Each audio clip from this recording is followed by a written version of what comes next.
Morning, everybody. Welcome to the Rhapsodic session. Rhapsodic is a red tea in the West, generally known as black teas.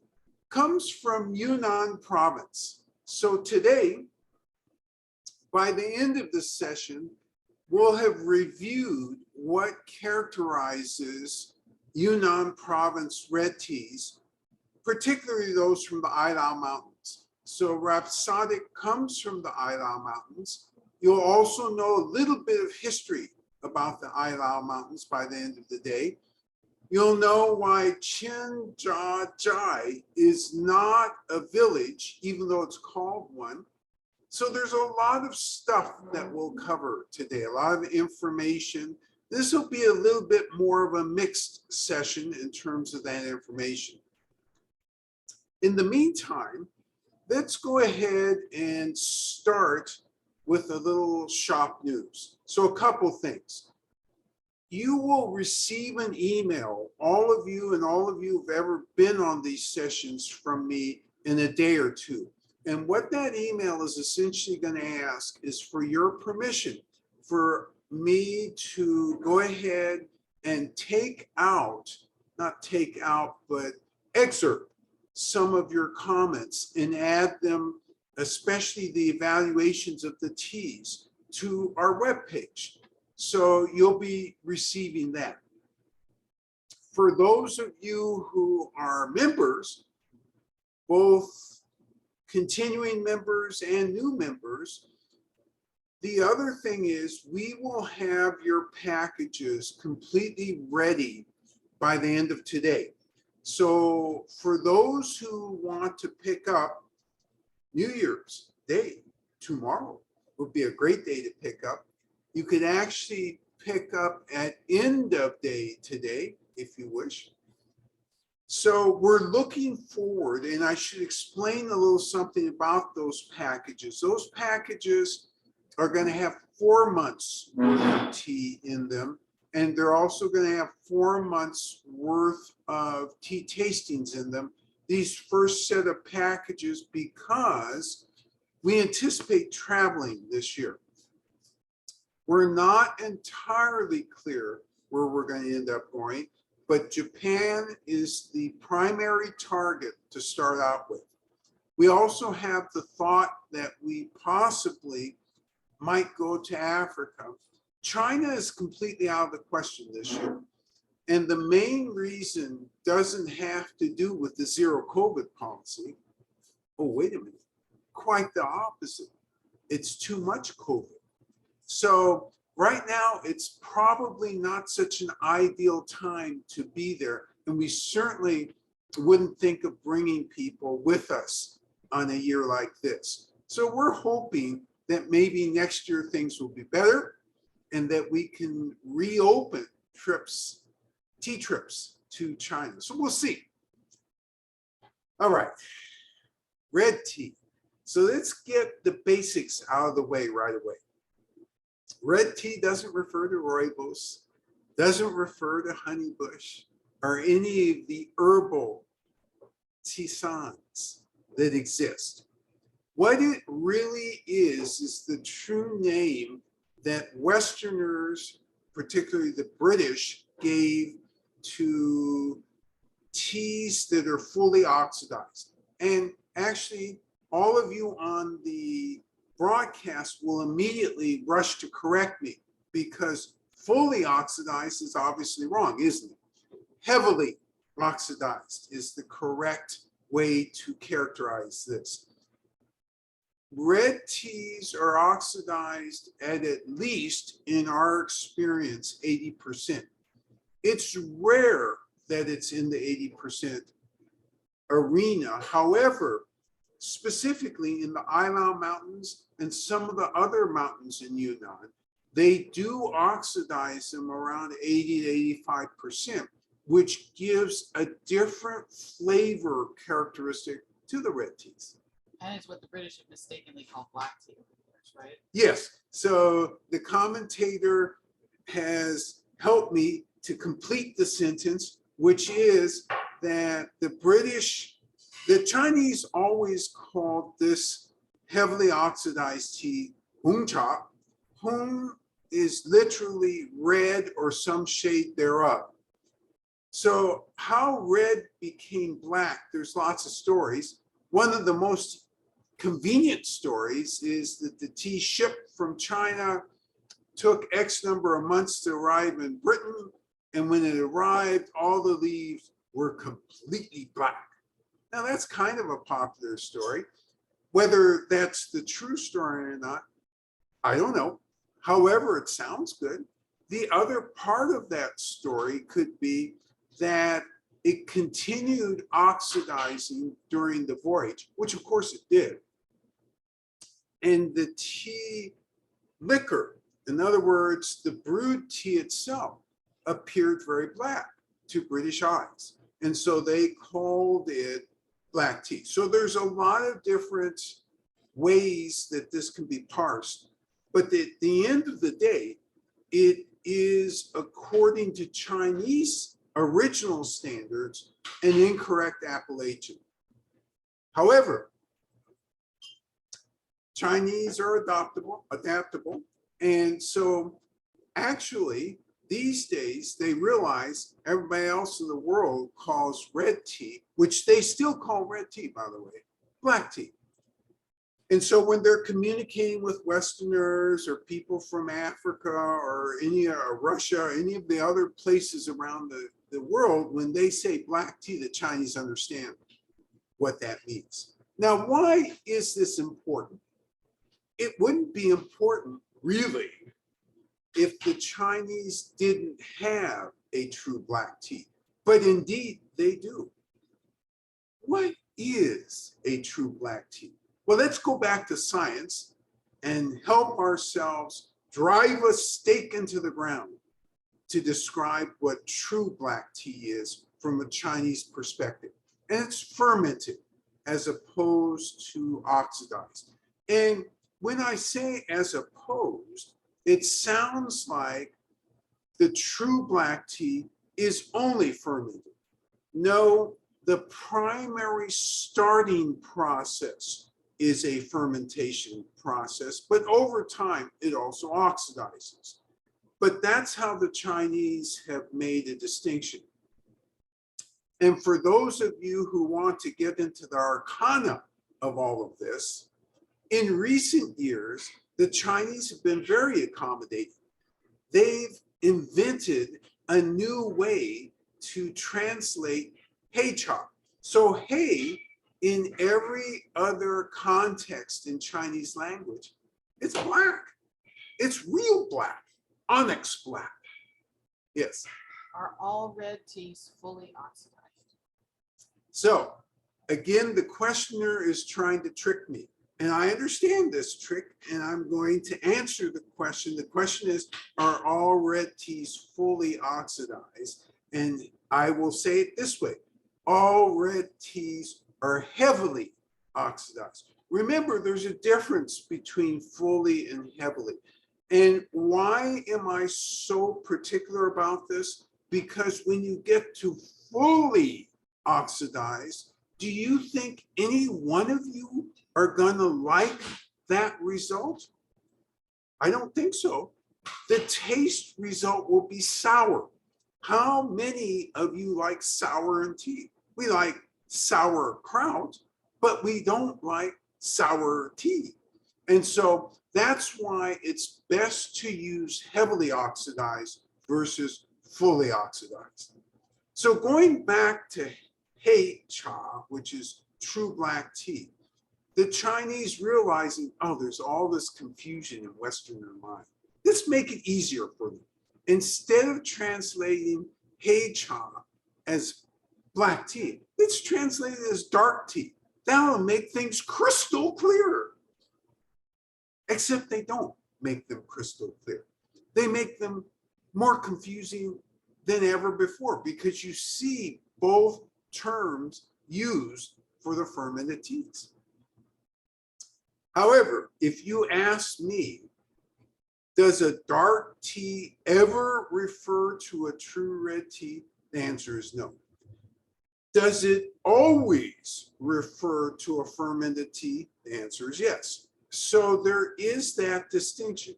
Do we use that in the shop? No, we do not. We translate hei cha just the way the Chinese originally would have translated as black tea, and it's fermented tea. Okay, so we've gotten all of those language details out of the way, language and scientific processing details out of the way. Let's turn to this week's tea, Rhapsodic. Ilau Mountains. Ilau Mountains are north of Pu'er City, and they're in a big World Heritage tract. Why is this a World Heritage site? Because it's fabulously untampered with.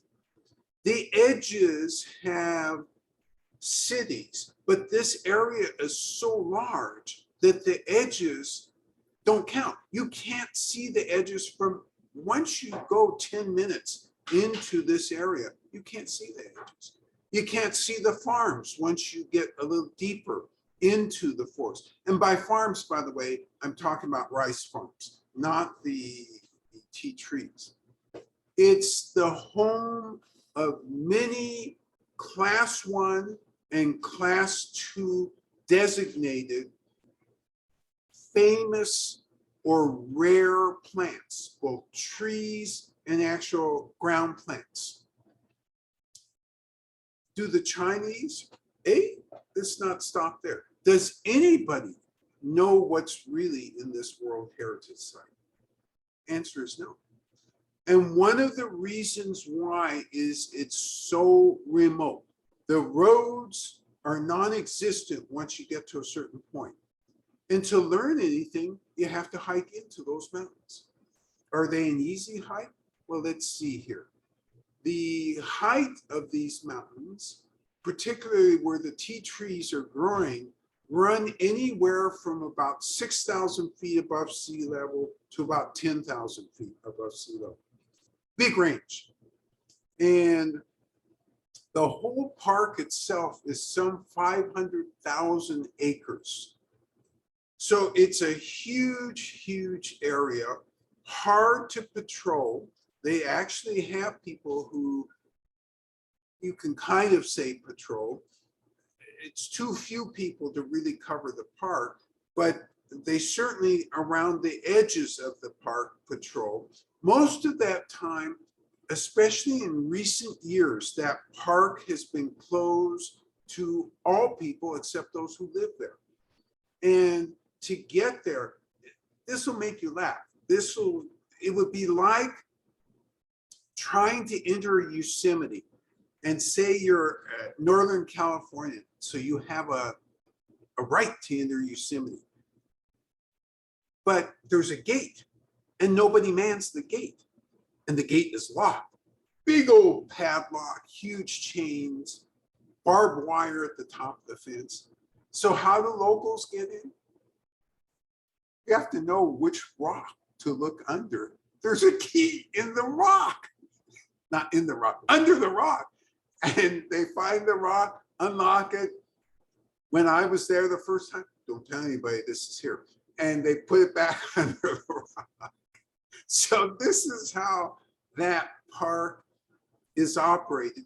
But who in the world would go up there? What's the journey like? From the town seat, it takes about 3 to 4 hours to get up to the top western entrance. And the top western entrance, you generally arrive in the afternoon. You don't go late in the afternoon at night. Remember, this is Yunnan. Remembering that Yunnan has lots of creatures, and those creatures roam at night.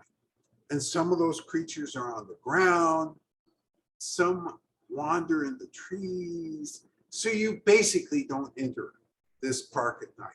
You always plan for a morning entrance. You enter the park, and again, I'm trying to paint the picture for you so you see what the surroundings are. You enter the park, and it's beautiful, except for the bathrooms. You walk up this set of stairs and you hear the water way before you see it. There's this huge waterfall. And I apologize, I have a great movie of that, and I started to send it to you all until I realized it was about 500 megabytes. And I thought, some of you might not appreciate getting a 500 megabyte movie. But you walk beside this waterfall, ferociously coming down this mountain, just beautiful. And on the right-hand side, as you climb, you have all these plants that are labeled, including in this forest, there are 25 to 30 different species of camellia plant. All of them, now I'm making a guess rather than a true statement. So let's back up before I make a guess and give you the true statement instead. Most of these could be made into tea. And it's quite possible that the very ancestor of today's tree plant comes from in that park. And it's called Camellia thaliensis. We know that today a small amount of that is made. And we've tasted it before. Everything that we've tasted, not quite what we want for the shop, but we continue to look because one year we'll find what we want for the shop. What else are you going to see in this park aside from rare plants? Let's talk about these rare plants. How about tea trees that are between 2,000 to 3,000 years old? How about magnolias that are between 2,000 to 3,000 years old? And how about sour cherry trees, also in that range, all growing, all interspersed in between each other? You're going to see ferns. Oh, that suggests it's damp. Yes, there's a river or a stream running through this park. So as you go up the trail, you'll cross over it several times. And there are little bridges to get across it. Sometimes log bridges. So you have to have good balance when you're crossing this. What else will you see when you get to the first top part of the park? You'll see something that in the Guinness Book of World Records is listed as the biggest tea tree in the world. Now, this title, in quotes, was earned, that's what's in quotes, around the year 2000, because it was found by some scientists who were talking to local farmers, and they went up there and they measured it. And at that time, it was thought to be the largest and the oldest. So when you use the term large, what happens? Large. Well, is it 50 feet wide? Is it large like that? Or is it 200 feet tall? Large like that. So this tree is about 85 feet tall. And at its widest point, it is about 8 feet wide. So it's substantial. It's a substantial tree, and there's a fence around it, so you can't go and bother it and so forth. But it's still producing leaves, and the leaves fall outside of the fence, and local people go and harvest those leaves and produce tea out of that. King tree, acknowledged in the Guinness Book of Records. This tree is estimated to be 2,700 years old. Now let's see, we've talked about tea trees in the past in Yunnan, and I've actually sent out in previous sessions pictures of a tea tree that is around 3,500 years old. So this is not the oldest. That 3,500-year-old tree comes from another county in Yunnan. And instead of being hugely tall like this one, it's about 40 to 50 feet tall, but it grows and looks more like an oak. In other words, more bushy and more wide. So what this tells you is that there are varietals that were developing at the same time. Remember, these weren't planted. These were, at that age, they're self-propagating.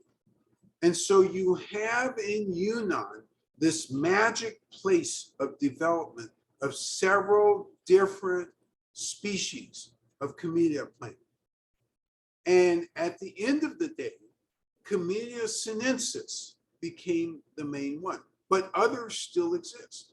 And so that's really important to remember, because Camellia sinensis is not the original plant. It's derived from another plant. All right, so I've given you an introduction. I've talked way too long without doing tea. So the tea master has been patiently waiting here for me to remove myself and allow her to demonstrate brewing of the tea and then to brew along with you. So it is my great pleasure to bring the tea master forward to introduce Rhapsodic. Hi, good morning, everybody. So today we do Yunnan tea from Isle Mountain. We call it sensibilities. So this is the also. So I do first. So everybody see, the tea bag of 5 grams. Steep 4 minutes, right? Yes. So this is in bag number 2, and it's called Rhapsodic.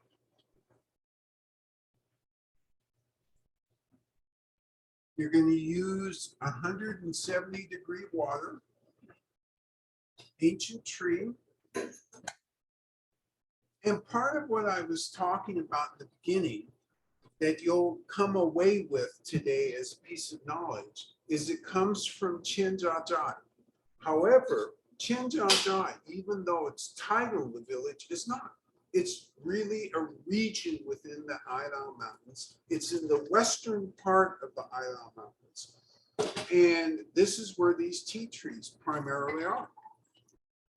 This region was created during the Qing dynasty because several groups of indigenous peoples rose up in rebellion during that time and tried to create independence. And it took several years, multiple years, 20 to 30 years before this was finally put down by soldiers from the Qing dynasty.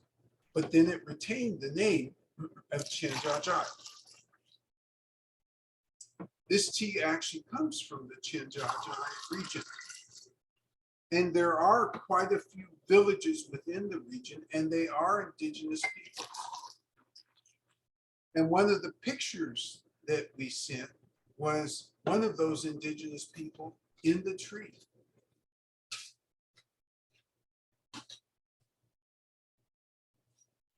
All right, so you've seen the tea master dissipate the steam. Make sure that all the cups are clean. And now she's going to put the tea in the heated cup. And then she'll shake it.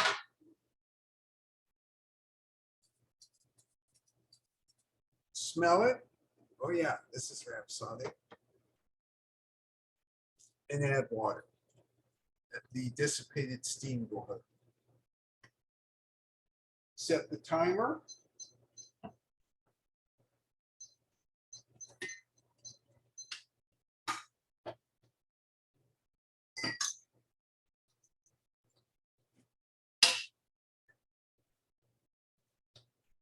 So one of the things to look at, and she heats the recipient cup. one of the things to look at, and it's really beautiful because, you know, we talk about red tea, and all of you know what red tea in tea bags looks like. It's all cut and crumbled and torn up. We know what lots of loose tea, red tea looks like, especially from Anhui, very finely crafted. But this is from Yunnan. So the leaves are big.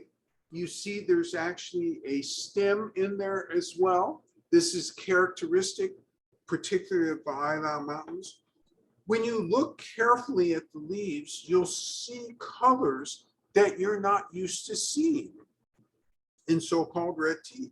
You know, I'm looking at this, hey, that thing is green.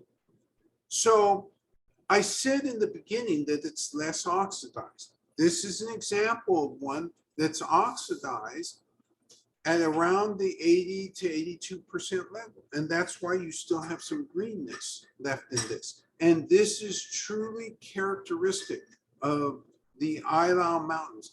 Almost all the minorities in this area, and there are about 5 or 6 of them in this area, actually produce tea in a similar style. Similar style doesn't mean identical. It means in general, they handle the tea leaves with less oxidation if it's red tea.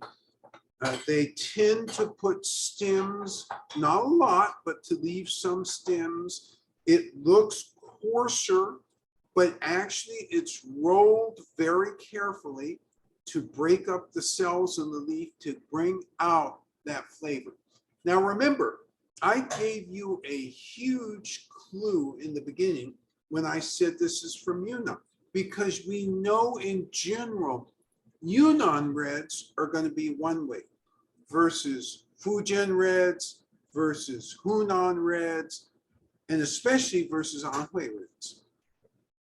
So we know in Anhui and Fujian, they tend to be highly, highly crafted, shaped, uniform, and with varied flavors that don't emphasize but don't exclude sweetness. Yunnan reds, on the other hand, have a high degree of sweetness. So that's one thing in particular that's important to remember, because when you're thinking, do I want one that's heavier in sweetness or do I want one that's more floral? So if it's sweetness, you'll invariably lean towards Yunnan reds. And by the way, just as a reminder, in the stores and other places, sometimes you see the word Dianhong, D-I-A-N, and then Hong, H-O-N-G. And Din is the Aboriginal term. You know what? I should be fired. Let me say that. Is the indigenous people's term for Yunnan. And as such, that term has come into vogue over the years. All right. Question. How much of the sweetness you refer to is varietal versus processing in red tea? Oh, great question. How much of the sweetness, by the way, the timer went off, and that's why Tea Master is separating the leaves from the tea liquor. So the question is, how much of the sweetness is due to varietal versus processing? So if I had to assign values, I would say the majority of the sweetness comes from processing. However, all of you know that if you have something that's inherently not sweet, unless you're adding something to it, it's not going to end up being sweet. So that means that there is some percentage that should be really given to the varietal itself. So what the exact numbers are, probably 60-40, because and 60 in favor of the processing, 40% in favor of the variety. All right, so let's enter the quality arena. Let's evaluate. Wow, look at these colors. Oh my God. This is almost like a rainbow. You got green in there. That's so unexpected. And look at these leaves. Enormous. What happened? And stems. Let's see what the smell is like. Oh my goodness. You're going to tell me what the smell is. And let's look at this beautiful color. Now, this is a quotes red tea. Westerners call this black, but this doesn't look very dark. Maybe it's not going to taste like anything. This barely looks like it's more than water. Well, before we talk about taste, let's focus first on quality attributes. So we want to get some sense of what the astringency is going to be in the mouth. So mouthfeel, where this looks like it will be very thin, but we're going to make a judgment on whether it's thin or thick or viscous. After we swallow, we're going to make a judgment on aftertaste. We're going to judge, is it cooling? Is there some other way that we would describe the aftertaste? And then we're going to think about energetics, because all of these teas contain some sort of energetics. Now, how we respond individually, there isn't a rule. On the other hand, we need to be aware and looking for and sensitive to, and this is the tea rhythm that we always talk about, to how we might respond. So I'm going to enter the quality arena. I'm excited because this looks awfully light.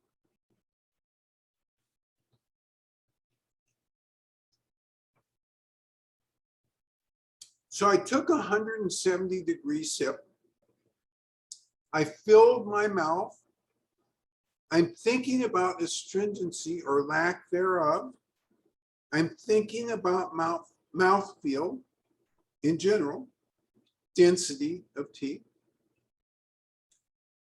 I'm trying to make a judgment about aftertaste, and I'm alert towards energetics. Energetics usually take some time to set in, but I already have some sense of energetics from this tea. And I'm going to take a second sip. And as I do this, I'm also going to consider the flavor. I'm going to consider, again, that aftertaste. I'm going to really, really pay attention to both flavor and aroma in this one.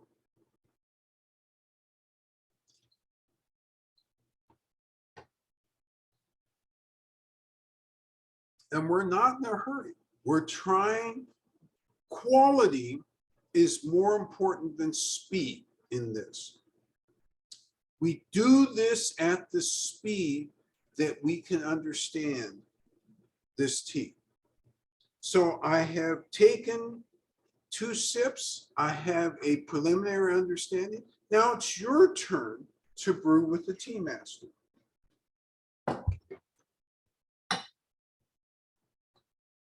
So 2 cups.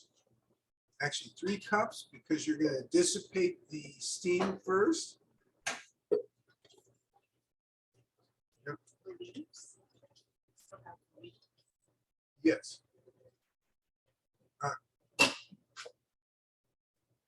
No, I meant the wet. What kind of leaves? Leaves. Oh, okay. We'll Sorry. take leaves. Okay. Yeah. I get the colors. Just take that. Because this way we can see the green, we can see red, we can see brown, and a little black, and really see that variety in color that was a little hard to see the first time around. Thank you so much.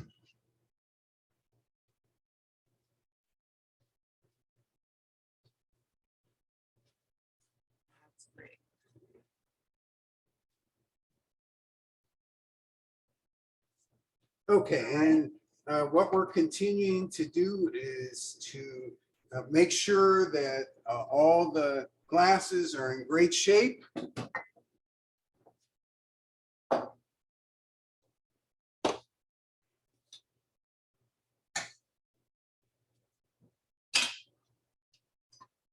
Carefully rinsing everything.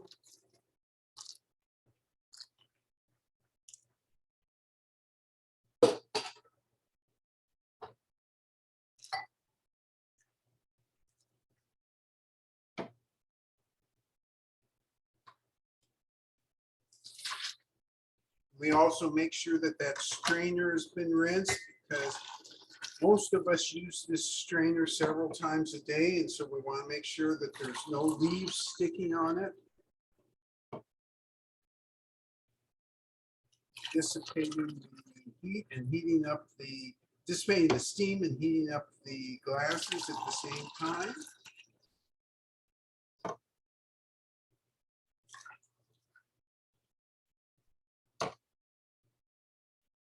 And taking the leaves out of bag number 2, Rhapsodic, and putting them into the heated cup.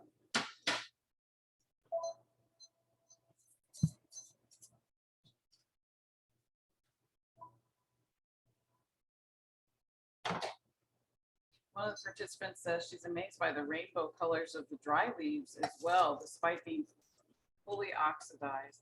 Is there an explanation for that? Yes, and again, I remind you, these are not fully oxidized. They're heavily oxidized, and comparatively speaking, they're less oxidized than what you're normally used to seeing for red teas. So these are oxidized at about 80 to 82%. And that's why you see this rainbow set of colors. And they're not interested. So much of the time in Anhui or Fujian in particular, there is a lot of attention paid to if it's going to be truly just very dark color, then it's one very dark color. Occasionally you have dark color plus a little gold. Then they make it uniform. Same approximate place on the leaf, same percentages throughout. Remember, we're in the remote wilds in this place that has never had a lot of attention to trying to get their tea liked by foreigners or get their tea liked by anybody but themselves. Essentially, the red tea was not made for outsiders. So they did something that from a flavor profile was favorable to themselves. And so they liked this flavor profile. They came to understand here's the work that's required. And so anybody coming from the outside and saying, wait a minute, this doesn't look right, that's inconsequential to them because this is culturally how they do it. And the great thing for all of us is we get the benefit of this process, which is so different from red tea across the rest of China, including other parts of Yunnan. Yes. Do they also brew at a lower temperature, or is temperature harder to control? This is an interesting question. So it's a question about brewing, or whether they brew at a lower temperature, or is it harder to control because they don't have the pots which measure the temperature. Remember, these are inveterate tea drinkers. So just like they are lifelong farmers and they can evaluate things through aroma, evaluate, oh, this is such and such a temperature by feel. The farmers all have different ways depending on their culture of how they brew. And they know that those ways are different than what we do. And so they actually always prepare a tableau for us and get out of the way because they know that we know how to bring out maximal flavor for Westerners. We retain what the Chinese or the minorities feel is the great temperature, but we get it into another vessel and we accentuate certain things that we know Westerners like. The heated leaves gave out a creamy vanilla aroma followed by tropical fruit. I smell mango. Creamy vanilla aroma. What a great opening characterization. Why? That vanilla is the key element of what you just said, because and mixing it with creamy, because we came back, or we went to Hawaii this year and they do vanilla there. And that really does capture this aroma. You said that there's a tropical fruit aroma also. Absolutely, whether it's mango or something else, all of us will make separate decisions, but there definitely is fruity / floralness in this. All right, your timers went off. You separated the leaves from the tea liquor. And now you're going to enter the quality arena. And the quality arena, we remember, is an evaluation. And remember, this is 170-degree water. It's an evaluation of characteristics. So what's the opening round of what the leaves look like? What's the opening round of what the leaves smell like? What's the dry leaves versus the wet leaves? Then when you go through and taste, remember, you're going to coat your tongue, you're going to use tea rhythm, and you're going to embrace everything that you taste. And you're going to look for things like density or thinness. You're going to look for things like where in the mouth is it firing up? And then when you swallow, what kind of reaction are you getting as an aftertaste? And finally, you'll be alert to, is there a possibility of energetics in this tea? And if there is, from your perspective, what are those energetics?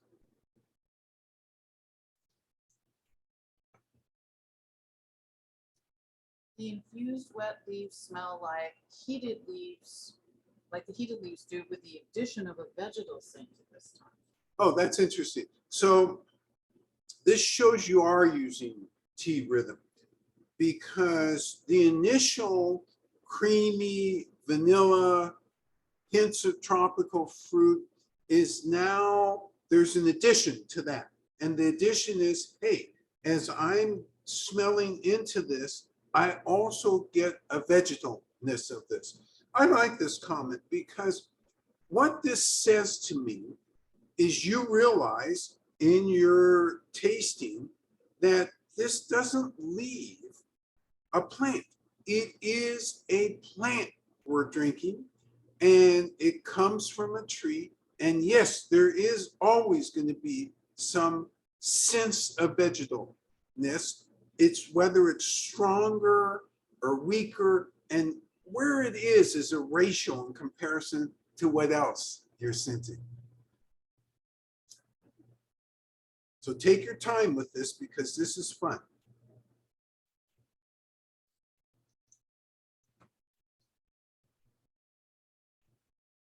And while you're thinking about this, I'll quickly go through their red tea processing modality. So they pick down to about the 4th leaf. So the plant is, the bud has opened its last leaf, but it's smaller, and the other leaves are larger.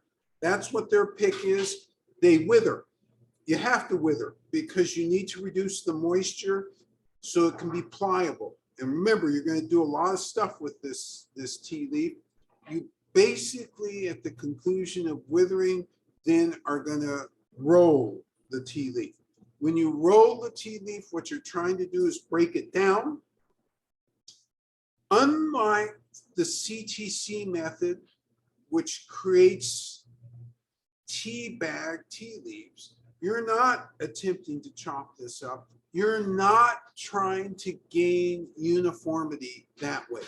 Again, why do you do CTC versus loose leaf? You do CTC because easy to transport, you get a certain uniformity. One of the confusions in the West has to do with the CTC process versus the loose leaf. So I ask you this, is this highly caffeinated? And the answer is no. Compared to other teas, this is not highly caffeinated. However, if you had a tea bag that underwent the CTC process, would that be highly caffeinated? And the answer is many times yes, because most of the time that's a blend of some sort from tea leaves around the world. You're exposing more of the leaves, so more of the caffeine is coming out.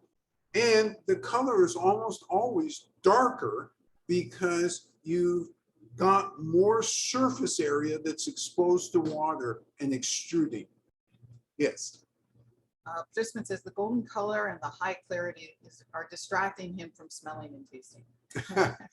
So, and perhaps I actually put this in the listener's mind by talking about, oh, this doesn't look like, like it has much in it. So the listener says, yeah, the golden color and the clarity are distracting. And they are distracting because for a Westerner, we're not used to looking at this and thinking, oh, black tea or red tea. We're thinking something else when we look at this. Yeah.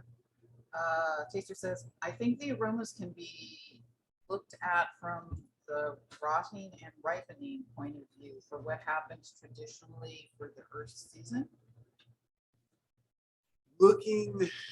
Okay, I think I'm trying to grasp this comment. Raw and ripening? Rotting and rotting and ripening point of view for what happens traditionally for the earth season. I'm not sure I understand exactly either, Robbie, if you could elucidate. Yeah, I need a little bit more to figure out exactly what you're referring to. Perhaps, oh, go ahead.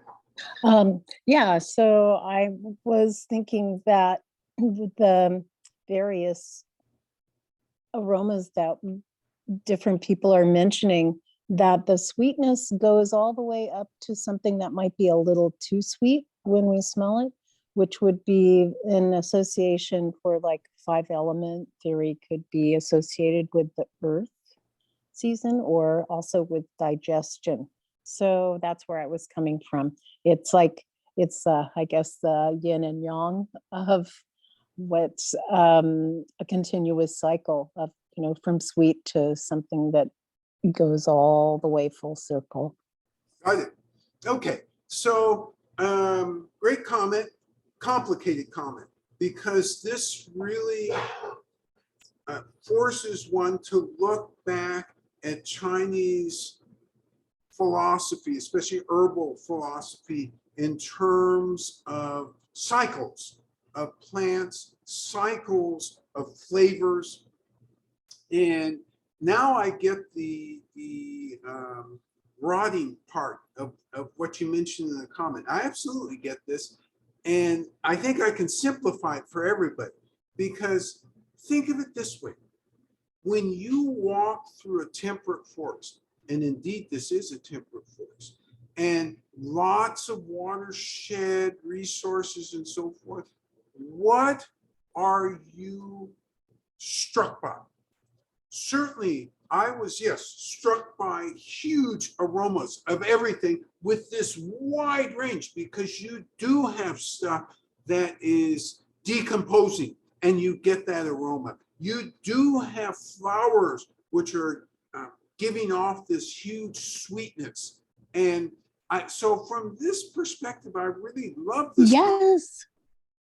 Yes, she said. Okay. Yes. Yeah, I love this comment because it goes back to the source of this tea, the source of this plant. And the fact that it comes from this type of a forest, So this was actually a truly perceptive comment that I didn't quite grok in the beginning, but with the explanation, I 100% grok, and great comment because it points us all back to that environment. And that environment, and several of you were with us when we went up there, that environment is truly unbelievable. You think about World Heritage Sites here. You think about Yosemite. You go to Yosemite and there's a certain characteristic about Yosemite that you leave with in terms of smells and understanding of the terrain. Well, this is not the same as that, but it's the same sense that is very distinctive by terrain and the smells and the sky. By the way, Yosemite sky, you almost always can see, and it's that blue which borders on purple on some days. Whereas in the Island Mountains, you don't get any of that stuff once you enter the forest. When you're in that forest, you get the diffused lights coming through that massive variety of trees. You get these greens from almost a neon-like green of the variety of mosses and the ferns of differing heights and the plants growing in the rivers. It's unbelievable. And then what's even more unbelievable. So again, think Yosemite as a comparison and not as a comparison, a direct comparison, but the things that attract you. When you're in Yosemite, when you see those sequoia trees, oh my God, you are struck and never forget once you go to a grove of sequoia trees. When you go to the Island Mountains and are under this canopy and you see the sour cherries growing next to massive, growing next to these massive tea trees of different species, you cannot forget it because the woods look so colorful. And it's really impressive from that perspective. And one of the reasons we love going to this area and leaving the beaten path and going up to the villages is because you see even more. And sometimes you see too much. But I'm talking about the plants. The plants are fine. Sometimes you see other things. We can use less of the other things and more of the plants. Yes. The taster pot says, the tea liquor is delicious of a tropical fruit cocktail flavor combo, full body, very smooth with mild dryness in the throat, which is non-lingering, and instead it leaves this fresh, fruity, sweet flavor in the mouth. Makes me feel good inside out. So lots of energetics, and she says she can't help but smile. All right, so let's start with smiling. This commentator says this puts a smile on her face. Why? Because the energetics are so happy. It's smooth, mellow, mild. It has a sense of astringency in the throat, which is not long lasting. It gets there, it plays around a bit, and then boom, it's gone. But you're left with that energetics. The flavor is almost tropical fruit. It's full body. Whoever would have thought, anybody looking at this color would say full body. And this is, in quotes, a red tea. This is a powerful red tea. And so knowing as you do, both Xiaobei and myself, this is exactly, your statement just now is exactly why we named this Rhapsodic, because it plays a tune for you. And the tune is beautiful and everything feels like it's in sync from start to finish. And rhapsodic implies that the combination of things is more than just elements by themselves. The whole sense of this tea is unbelievably good. Another taster says after a few sips, he's getting a bit of drying sensation on his tongue as part of the after effect. So we have drying sensation on the tongue as one of the after effects. By the way, I have a definite strong drying sensation on my tongue. And I have a little bit in the throat, but really a lot on the tongue. And mine isn't going away yet. And perhaps that's because I'm further down in the cup and have had more in my mouth than you have. But I think that you may find some of that as well. Another taster says she finds it's very smooth and also there's a lingering heaviness. Oh, love this comment. Taster finds it very, very smooth and then uses the word heaviness. And let me translate what I think this means, because I think I truly do understand this comment. I think it's fullness rather than heaviness would be how I would characterize it, because it seems to hit so many notes. It seems from an energetics standpoint to be almost like eating something and having that satisfaction. So I think I truly grok what you're getting at.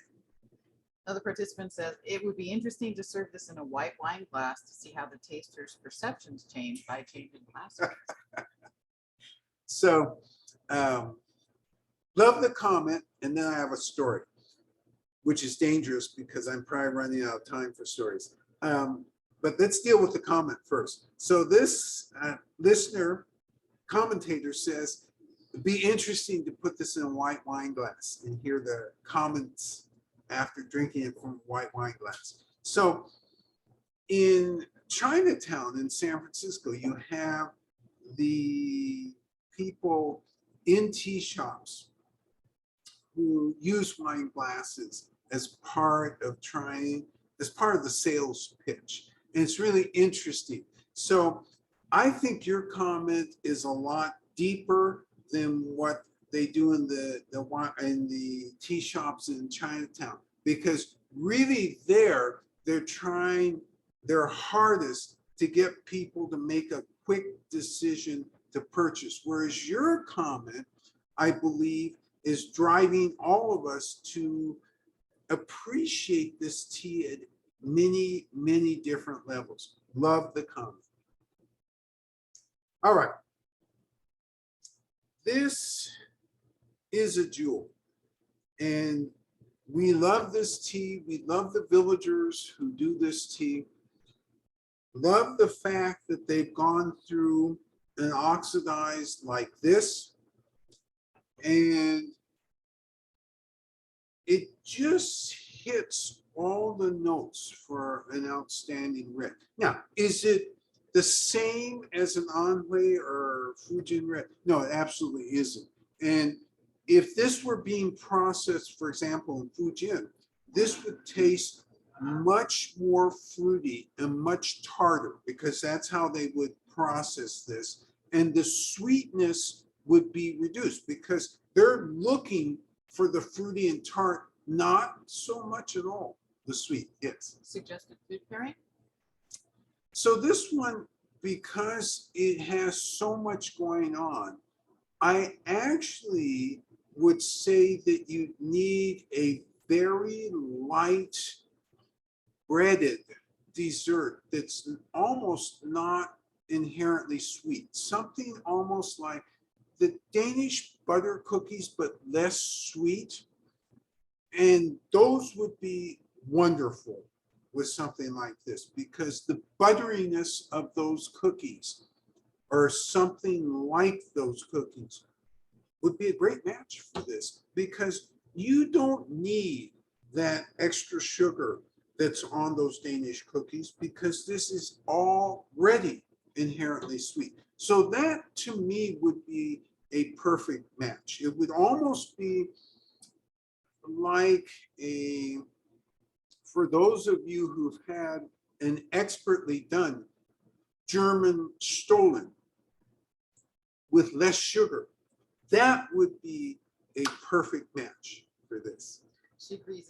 And it says it's a unique, outstanding tea. Definitely now one of her fave, on her fave tea list. Another participant asks, what about the contrast of like a caviar with cream on cucumber slices? How would that go? So now we're wandering into an area. I definitely have comment about it, but remember, all of us have different starting points. So what makes me less excited about that is the fact that the cream has a very distinctive taste and therefore might interfere. But I know why you made that suggestion, because both are rich and both have lots of things going on with them. Here's how I would do that. And this is going to sound funny, but it's as I tell people, when can you break the rules? It's when you know the rules. So actually, I would serve this first and then follow it up with the cream and caviar rather than putting it together. So that would be my recommendation for this. All right. You have been a wonderful set of commentators for today's tea. This is a fun series for us because we started with Essence, which was also ancient tree. We've come to, but not as old as this, to Rhapsodic. So we're going into the new year, 2023. 2022 for the world has been a hard year. That doesn't mean there haven't been successes. There have been plenty of successes. However, it's been hard. I think 2023 is going to be better. Better being defined as not as hard to find successes. And so we're going to kick off with the last tea in this grouping, a wonderful starting tea for 2023 called Ferocious. So Ferocious closes out a ferocious year, but we're going to have a ferociously good upcoming year. So kind of that bridge between the 2 years.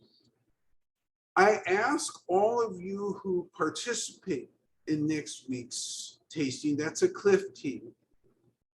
If you like this tea, you've got to tell us right away because we are very nearly out of this. And once this is gone, we don't have anything quite like it in this year's crop of Cliff teas. So just as an alert to you, if you like this in next session, let us know right away. All right, so you have responsibilities this week. And this is the last day of the week, so you have to do them today. So you have to put in a box all the crappy stuff that happened this year, wrap it tight, and recycle it. Because tomorrow you're going to open a new box and it's going to be full of great potential. And that's what we all should be looking for this next year. The other thing you need to do is stay vigilant and safe, especially around all the COVID and RSV and everything else that's going on. Just be careful and stay healthy. You all have a good week. We'll see you next week. Bye-bye now. Happy New Year, everybody. Happy New Year. Bye.